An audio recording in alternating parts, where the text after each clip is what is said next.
Good morning, everyone, to our Bearing Point talk.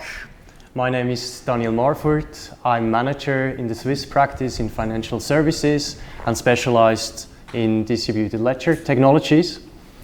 Very happy to have you all here in the Impact Hub. And my guests today are Olga Feldmeier and Iris Greve.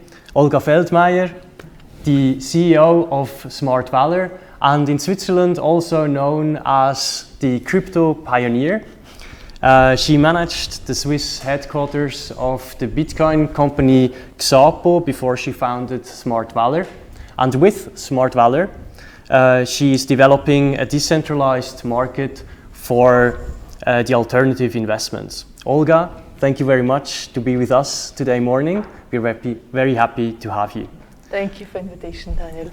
Furthermore, we have Iris Greve, regional leader of Switzerland, Italy, and Austria of Bearing Point. As partner in financial services with focus on banking and capital markets, Iris has been leading business strategy, transformation, and integration projects and programs across Europe, APAC, and the US for over a decade now. Therefore, she has deep insights in processes, structures, and the current setups of banks. Thank you very much, Iris. Thanks for having me. To be here. So in today's Bearing Point talk, we will discuss the value of blockchain for the economies and whether it is a threat or a chance for these economies and especially the financial markets.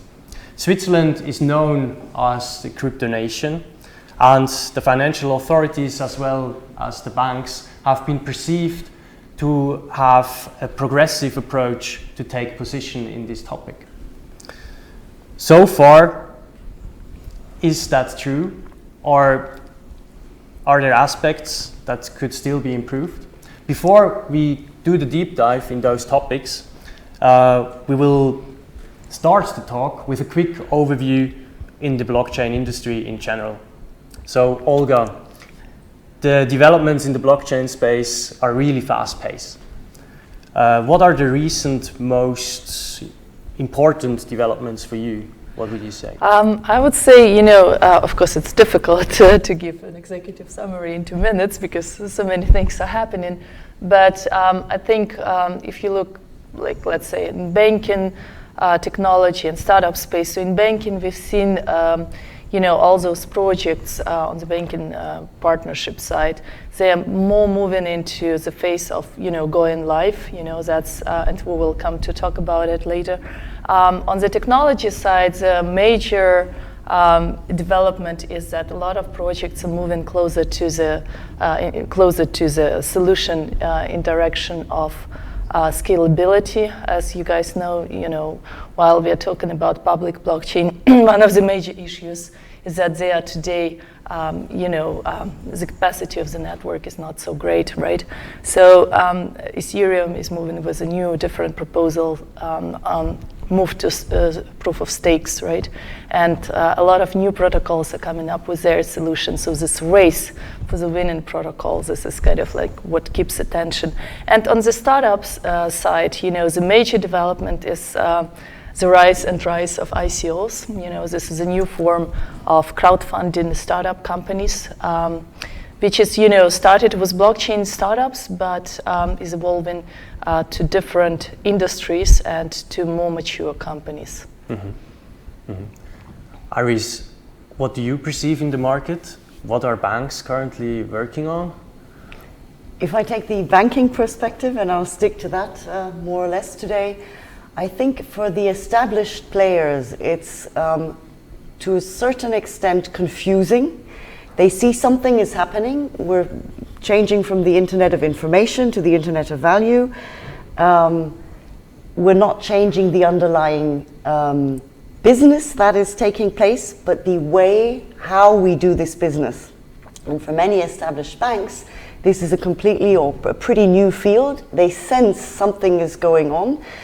The word disruption is around everywhere. So this can, of course, scare an established player.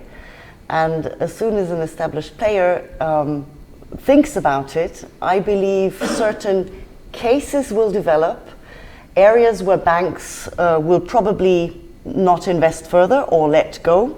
Payments is my favorite example. And other areas where banks will remain in the game because it's just a more complicated business they were originally meant to orchestrate for the macroeconomic functioning of the world.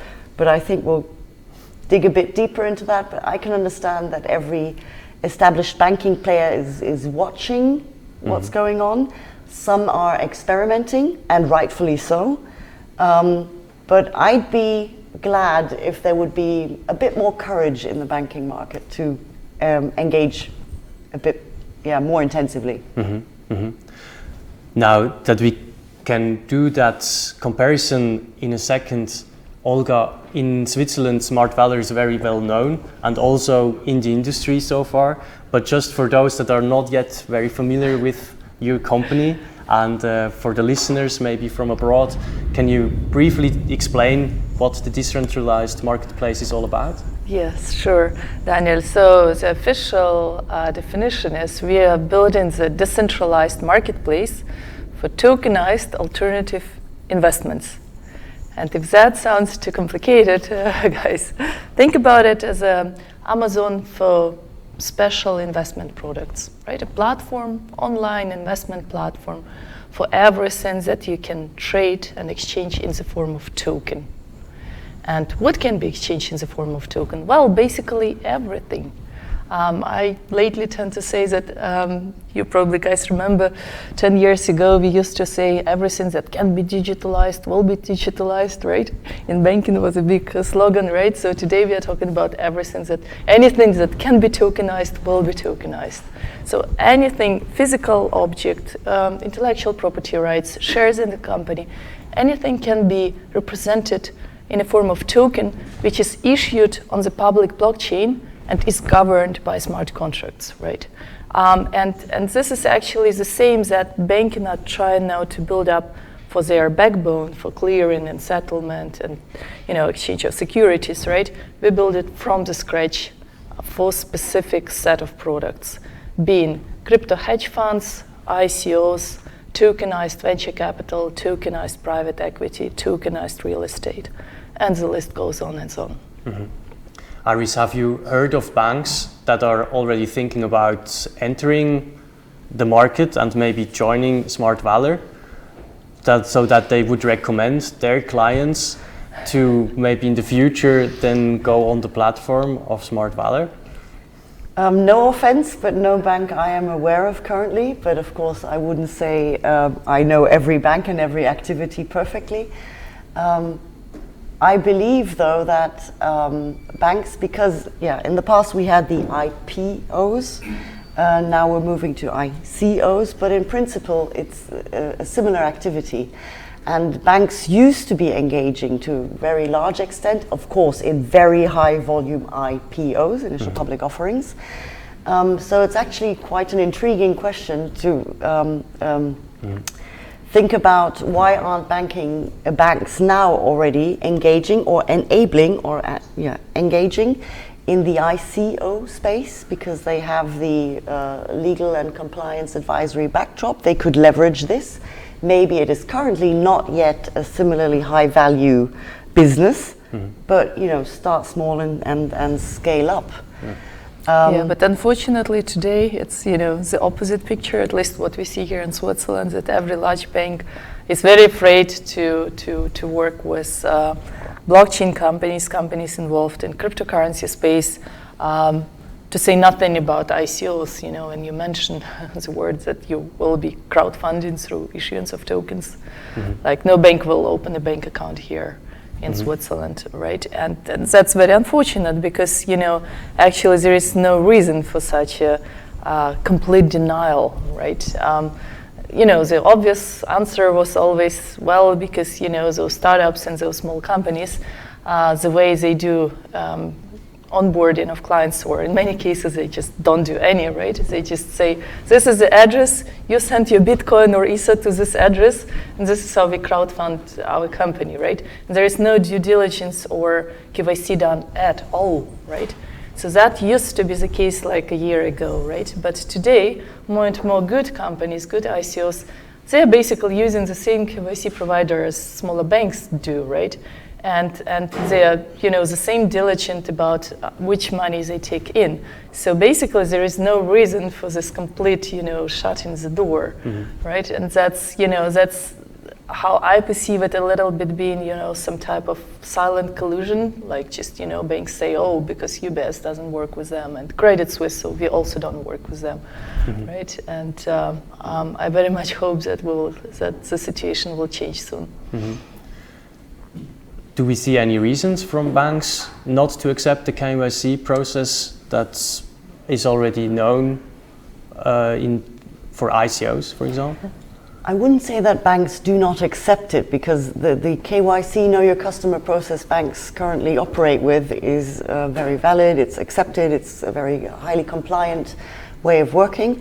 And this would probably also be appreciated if a blockchain company works to these standards. But why the industry may be holding back or perceiving this more as a competition rather an option to cooperate is the aspect, is somebody going to steal business from us? And I think this is the underlying perception, that something is arising. Yes, it came up with a currency, Bitcoin. We're not talking currency, Bitcoin today. But something is arising. Some other competitors challenging banks, and now a new technology as well. Not only the Googles and Amazons that wish to step into the banking space and tap the clients, but now a new technology is being added to the game as well, and this makes banks a bit unsure, I believe, of what's happening. So I don't think they don't appreciate any compliance and coordinated way of working. That would probably be well perceived, but even more scarier than before, because so far it was always the gray zone, the shady areas where cryptocurrencies were traded. It's not obvious who is who, etc. The KYC process, or knowing the customers, helps with this. But of course, this is even more scary than before, because now the competition or the new players in the market are catching up. They're more serious, they're more accepted. Wide areas of the population will engage or want to invest and be part of it. So there's something growing. So. Exactly, and to support this argument, maybe just several numbers for you guys. I'll give you two examples, right? So for example, the use of Bitcoin. How many of you know about Bitcoin? Was it precise? Any of you hold Bitcoin? Big you need to catch up, guys. So Bitcoin is being more and more used for example, for remittances, right? So if Philippine nurse is earning her dollars in US, right, and she would send this money back to her family, it would cost her previously some 10 to 15%. With Bitcoin, it costs almost nothing, right? And it takes minutes. In 7 minutes at latest, it's there, right? So the usage in retail banking, not banking, but in payments, right? They have no banking there. So this is growing, and there are a lot of application uses. But also, if you look at the different space, for example, investment banking, right? You guys heard about Ethereum platform, right? Everybody heard about it. Well, it's kind of like Bitcoin. Actually, it's not. Ethereum is a platform for issuance of your, let's say, own currency and for smart contracts. And just as a reminder, maybe smart contracts is basically business logic mimicked in a code that enables execution, settlement, and payment of transaction without any intermediary, right? That's what's special about Ethereum. And if you think about it, Ethereum actually developed into the major investment bank. That's probably difficult to understand, but look at this. Like on Ethereum, all the ICOs, they issue their currency on the back of those Ethereum token, right? So those tokens basically issued on this public blockchain. And then they are sold as a crowdfunding, as a shares or something like that, right? And last year, 5.6 billion was raised in ICOs. And this year, first quarter alone, almost by 5 billion, right? So this, tech platform is kind of becoming an investment bank. So it's real, the threat is real, it's coming, it's in numbers, right? And obviously banks understand that. And last year there was the alliance formed also from banks to work in collaboration with Ethereum. So we see certain ways how they try to engage with the blockchain space, and they have a lot of projects that they do on their own. You have also worked in banking, Olga. You were with UBS Wealth Management and in Barclays. So if you meet maybe former colleagues, would you see them recommending your marketplace to their clients once you're live? Not yet, it's coming. I think it's a question of time. Because you see, investing in cryptocurrencies, protocols, and asset-backed tokens, like just to name the major three categories, it's quite new. A lot of people don't understand it. There is a huge volatility. It's also a very complex space, right? Because you really need to have technical understanding of, platforms and the DLT technology to be able to compare and to understand which protocol is better and why should I invest in that and in this, right? But, I think cryptocurrencies and protocols are evolving into significant new alternative asset class, right? In parallel to VCs and private equity. It's just another, asset class, right? And it's an important and incredibly attractive asset class because this could become, the future infrastructure layer of the future economy, right? Those protocols, it's kind of like TCP/IP, 30 years back, but you couldn't buy a piece of internet, right? These protocols that, powers the other applications, right? So today, this is the same as protocols, but you can buy a piece of it. You can buy a token that is firing the underlying protocol, and you can participate and benefit from everything that will be built on the top of that application, right? So that's unique, and I think, as more and more people understand it and open up to cryptocurrencies and those protocols and asset-backed token, there will be demand, but banks are today not building this value proposition, but we do, right? And we will start to be a platform and exchange, right, for tokenized investments, but over the years, I think we will develop into something like a product shelf for banks and traditional players where they will channel their client for this specific alternative investment class. Could then a bank, a financial institution, or maybe we from the audience, myself, could I be the first one to launch then a product on your platform? Do you already have a roadmap what is going to be launched first? Sure. So, of course, everything that is in this cryptocurrency and blockchain space, actually, what most people underestimate, the challenge is not on the technical side. If you're building a fintech business on that technology involving cryptocurrencies, the biggest hurdle and challenge is regulatory solution, right? And we've seen it, with Bitcoin 5 years ago. It was very difficult to have a legal status as a Bitcoin company. We at XAP, we still until today, this company is the largest Bitcoin custodian, Bitcoin wallet, right? And it was very difficult for us back then in 2015, 16 to have a legal status, license to, legally to this business, right? And we were looking in the whole world for this solution. But guess, guys, where did we find it? Here in Switzerland, right? After prolonged conversations and discussions with FINMA, we found a solution, and FINMA enabled our solution here to be just a financial intermediary in Switzerland, right? It was a big deal for the whole blockchain and Bitcoin industry, right? That Switzerland moved forward and said, yes, we want to have this business here. And the same is true now for us, creating this market for tokenized investments, where the money flow, major money flow goes through cryptocurrencies, right? Where we're going to accept Bitcoin and Ether and so on, where people invest through cryptocurrencies, and from there they can go into other tokenized investments, right? So of course you can imagine we never had something like that, right? Yeah. So from the regulatory standpoint, the major prerequisite is to work in a country where regulator has very good knowledge and sophistication and understanding of this technology. Because it's very difficult to explain, and if they start from zero, or if it's a huge agency like in US, Security and Exchange Commission, with all those people involved, right, where decision process can take forever, right? Yeah. So actually for us being here in Switzerland, this is one of our core competitive advantages. Okay. And you even asked for a more regulated market in about March. Iris, have you ever heard the banks in the last years to ask for more regulation?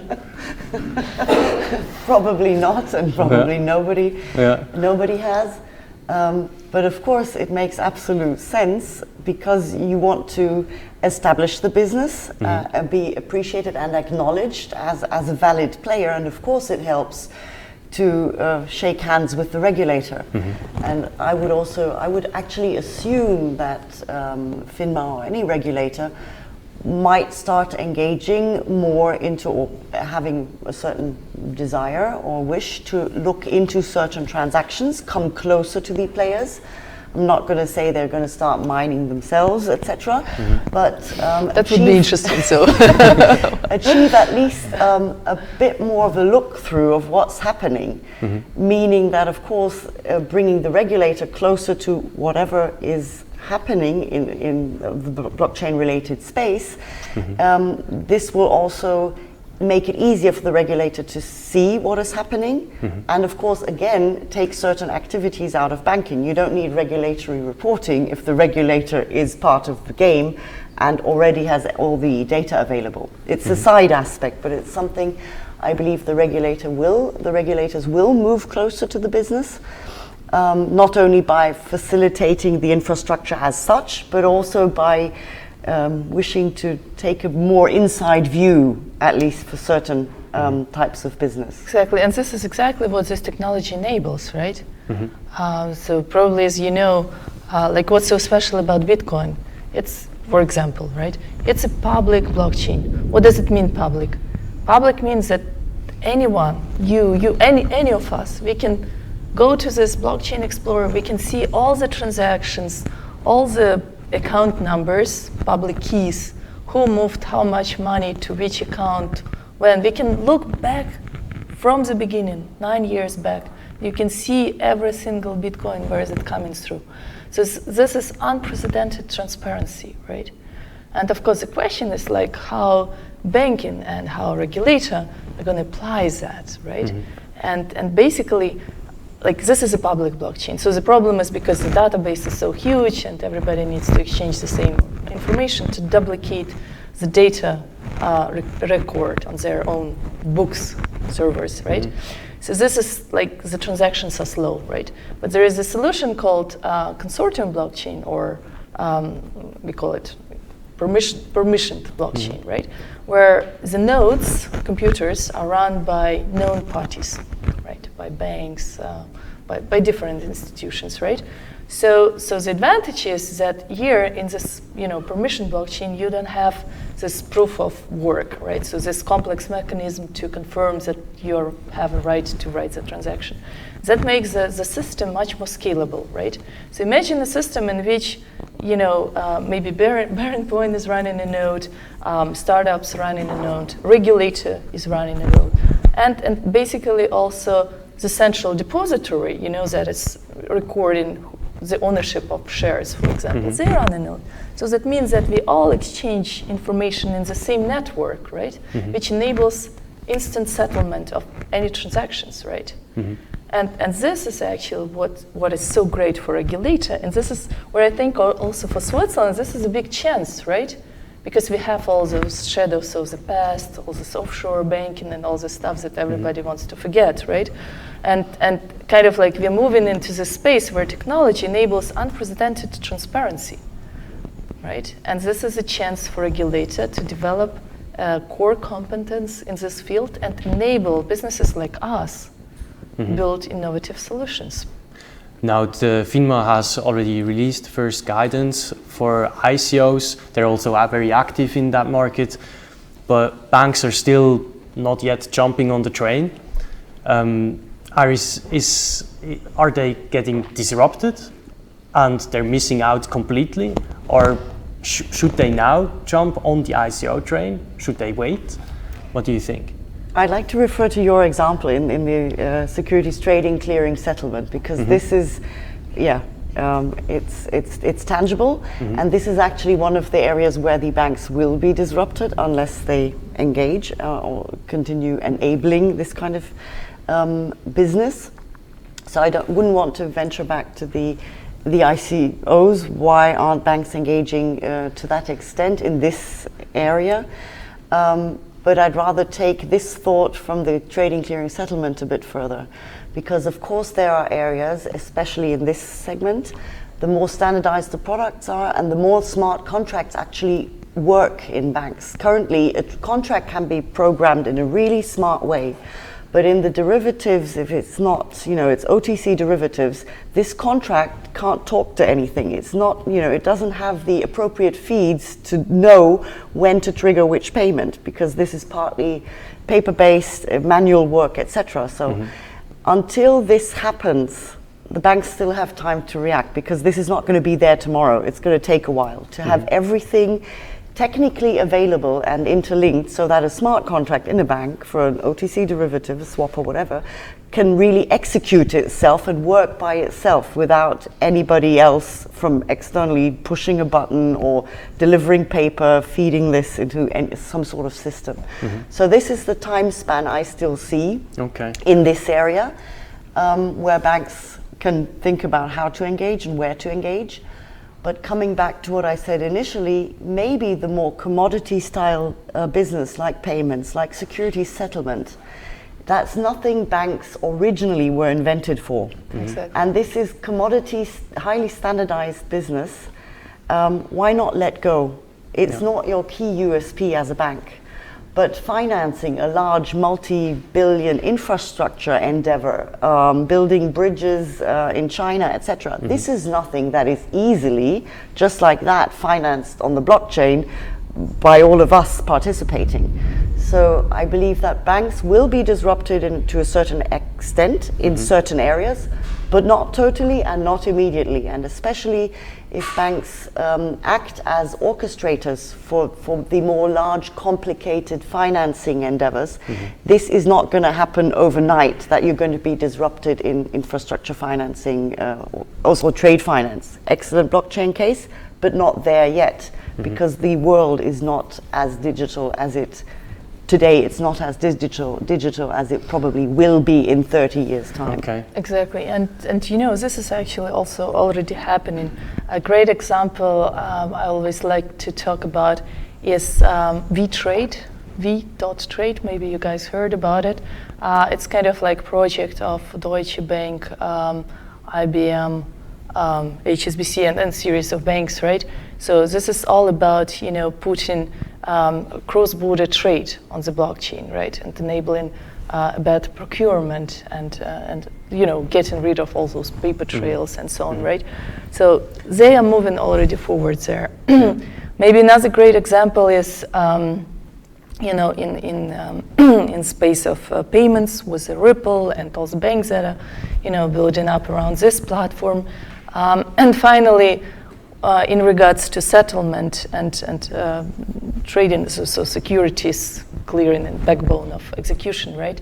This is a huge area, right? It's estimated that banks will be able to save 50 billion US dollars, right, if they implement it properly. It's a big number if you think about it, right? And basically, there also we've seen several movement forward, like R3 consortium, right? Or recently, JP Morgan announced that they will outsource, spin off their Quorum project, right? Which is amazing, and absolutely right move, because if it's just theirs, then other banks will have difficulty to use it, right? Yeah. And this shows you what is the key challenge for banks.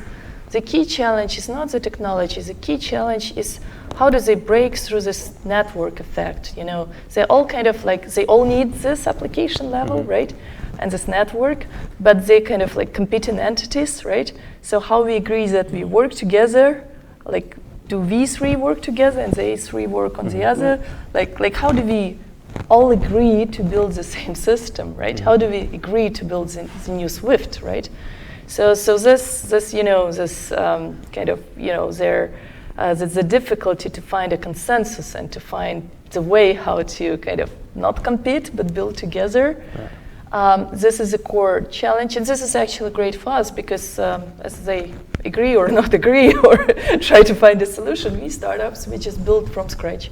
We don't have any legacy system, we just put the products on chain, right? We can use all the public source and so on. So as banks will try to figure out how they work together, we will build and scale, and probably later they will just buy us, you know, those that are successful. So like Smart Valor. I hear that the blockchain technology has potential for either the traditional banks and then of course for all the startups.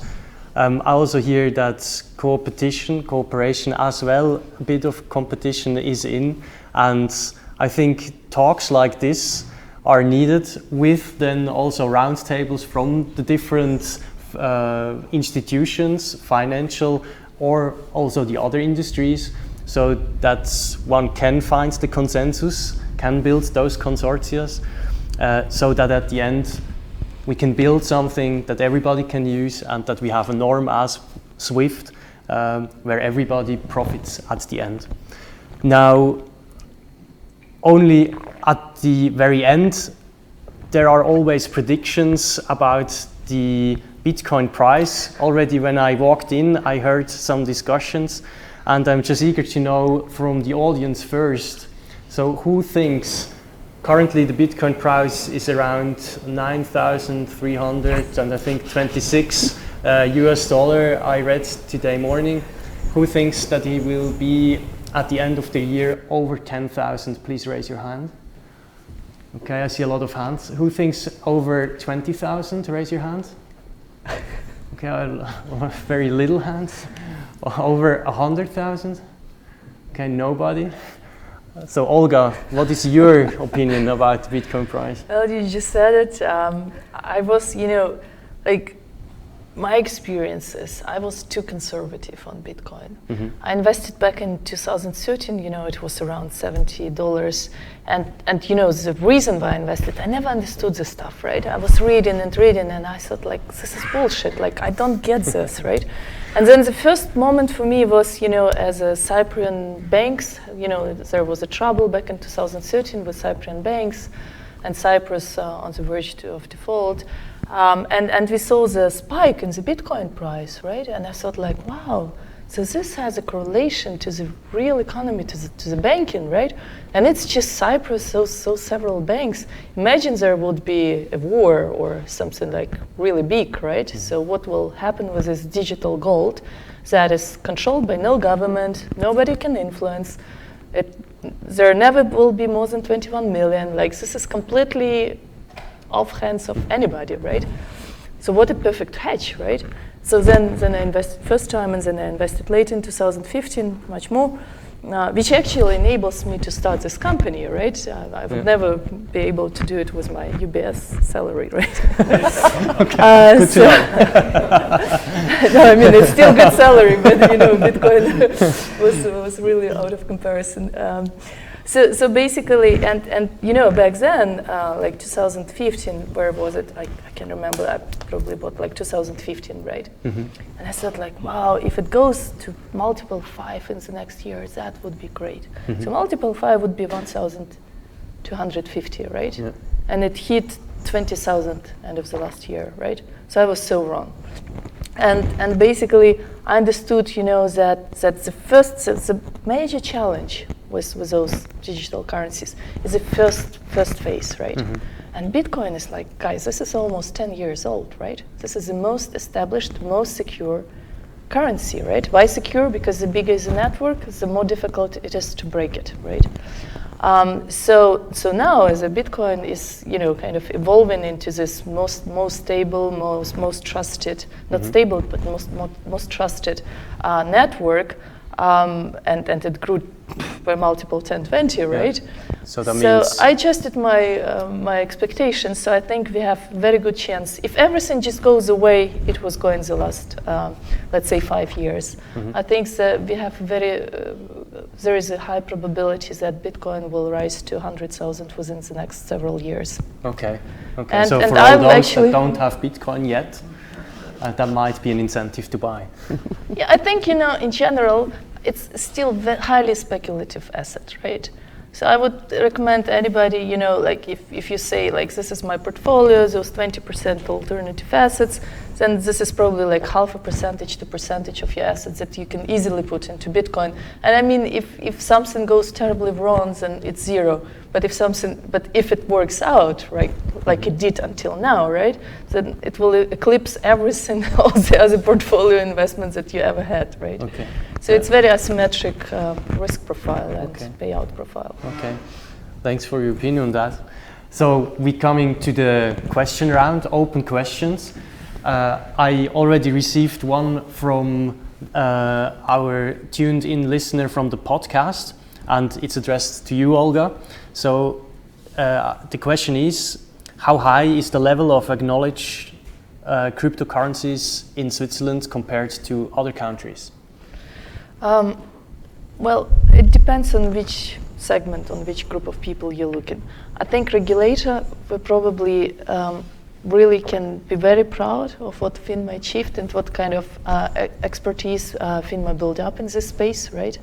And if you look what's happening outside of ICO, of course, Switzerland became one of the hotspots for ICO. Last year, probably if you take the better half of ICO projects, 1/3 was conducted through Swiss entities and Swiss companies, right? About 1 billion was raised here, right? Here, through Swiss companies, right? So that's one. And FINMA is learning, people are submitting their cases, their white papers, their tokens. There are a lot of people, companies from all over the world that now wants to come here to Switzerland. Bitmain, the Chinese miner, announced opening a subsidiary here. Exchanges, Bitfinex are looking to come here. So all the world is kind of like discovering what we did with Xapo 3 years ago. They are now like, oh, Switzerland is a good idea. They're kind of waking up to this opportunity. So this is great. In terms of how many people know about it, look at Crypto Valley. We are also based in Zug in Crypto Valley. We are basically part of Thomson Reuters incubator. So speaking about financial services, this is how the industry already keeping in touch with startups, right? So we have the whole community. Crypto Valley Association rose. We created Bitcoin Blockchain Switzerland Association, right? So there are so many initiatives, and I think we are really developing into this global ecosystem hub, for blockchain. So that's in our industry. And in terms of overall, population and people that has no touch with cryptocurrency, we are also pretty good here because there have been a lot of cases. Zug introduced identity on the blockchain and you can pay with Bitcoin everywhere in Zug, right? So I think Switzerland has a good chance to become one of the top 3 leading hubs for blockchain technology. Okay. Thanks a lot. Do we have any questions in the audience? Please, if you have one, raise your hand so that we can pass on the mic.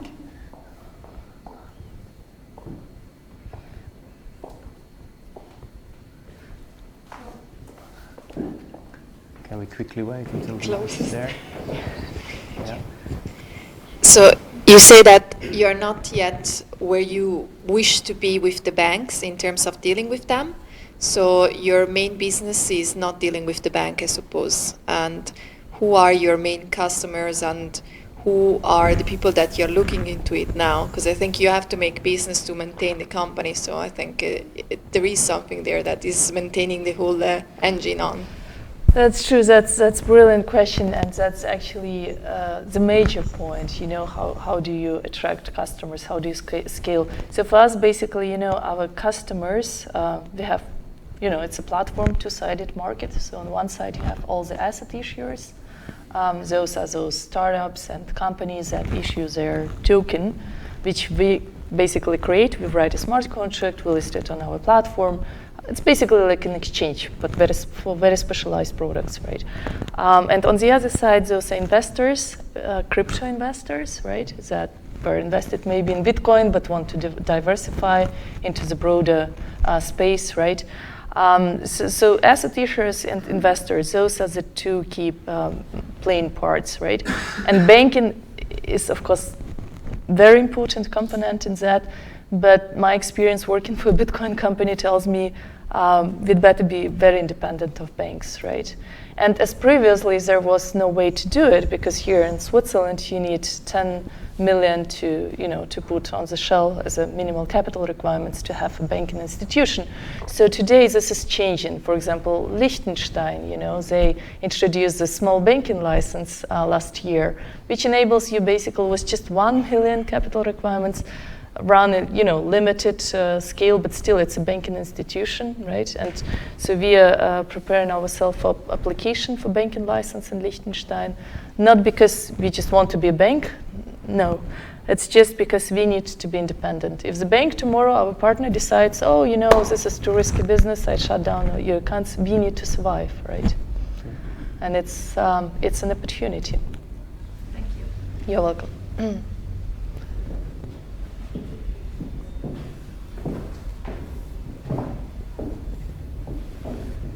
Hello, thank you. My question is, how much do you invest in IT security so that nobody tries to decrypt your process or the whole system? Yeah, that's also a very good question. This is actually one of the key challenges, also regulation and security, right?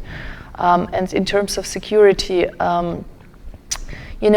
we at Xapo, we build up incredible security and the infrastructure to make sure that your private keys at Bitcoins are not stolen, right? And I've seen this from inside, what kind of technical depths you need to develop there and how much resources you need to put into this, right? So I think as a startup, you can't play in all of those schemes, right? I think the way forward is through partnerships, right? And we are just about to announce a major partnership and consensus next week in New York. We are partnering with a major provider of security, hardware security for crypto assets. And we will be basically sourcing the enterprise solution from them. Because there is no way you're going to be champion in all those areas, right? Regulation, security, right? And this is the way forward for us as a startup, as a upcoming industry, right? We need to pool resources. So keep tuned to the news. Just heard that the industry you're operating in is crying out for more regulation, and you could be of the opinion that regulatory initiatives are always one step behind. We saw that in the dot-com bladder, then in the subprime crisis. From your perspective, what could be your lessons learned from past financial crisis for regulatory endeavors in your industry? That's a good question. Iris, you want to take it?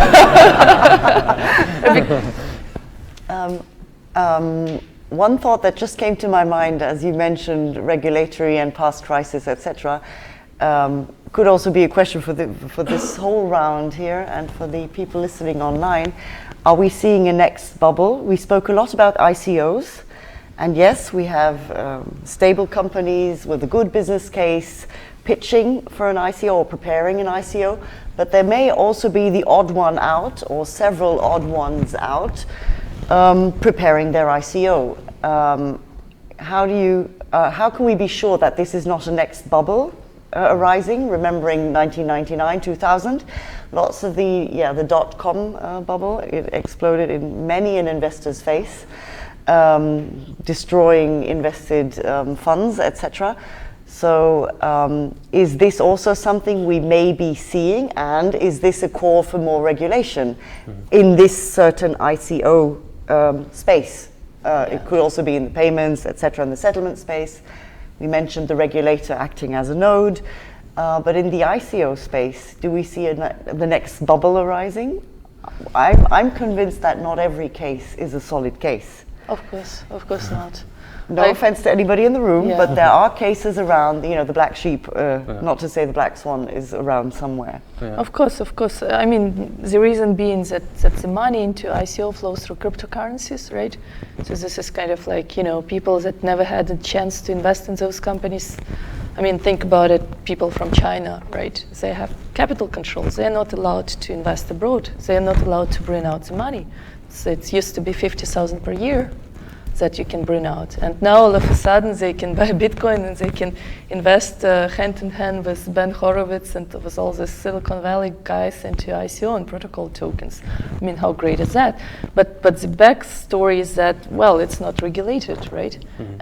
And the investor protection, I mean, it's absent, right? Mm-hmm. It's just technology protects you as investment. It's as investor. It's a smart contract that tells you that if you paid into this smart contract, you get that much tokens, right? Mm-hmm. So for now, and I think going forward, the biggest challenge for regulator is that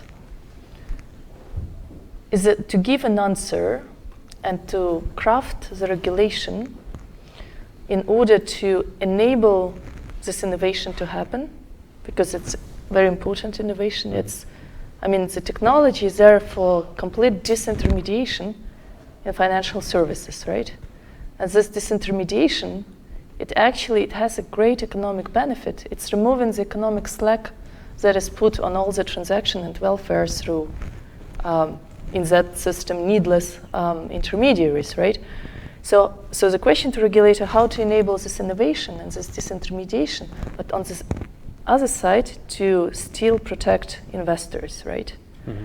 And this is connected to the other question, like how this investor protection and protection of interest of incumbents are bound together, right? And where is the border? Like, what are they really protecting? Are they protecting Wall Street, and to which degree? Or are they protecting investors? And where is this fine line, right? So this conversation is going to be a very interesting one over the years, right? And I do hope that innovation will win, at least in the countries such as Switzerland. Thanks a lot, Olga, for those last words in today's podcast. Thanks a lot for the questions from the audience, as well from the listeners that joined in via podcast. The next Bearing Point talk is going to take place on the 1st of June, and it's going to be about master data management. We're looking forward for everybody to join us again here in Zurich at an Impact Hub, or then just tune in again to the podcast. And thanks a lot to you, Olga and Iris, for being here, for the interesting talk. And if you now need a bit or even more food for thought, I can only recommend our website, bearingpoint.com. We have just recently published a new ICO white paper. If you're eager to know what's it all about, just find it on our website. Thanks a lot for being here, and have a good day. Bye-bye. Thank you.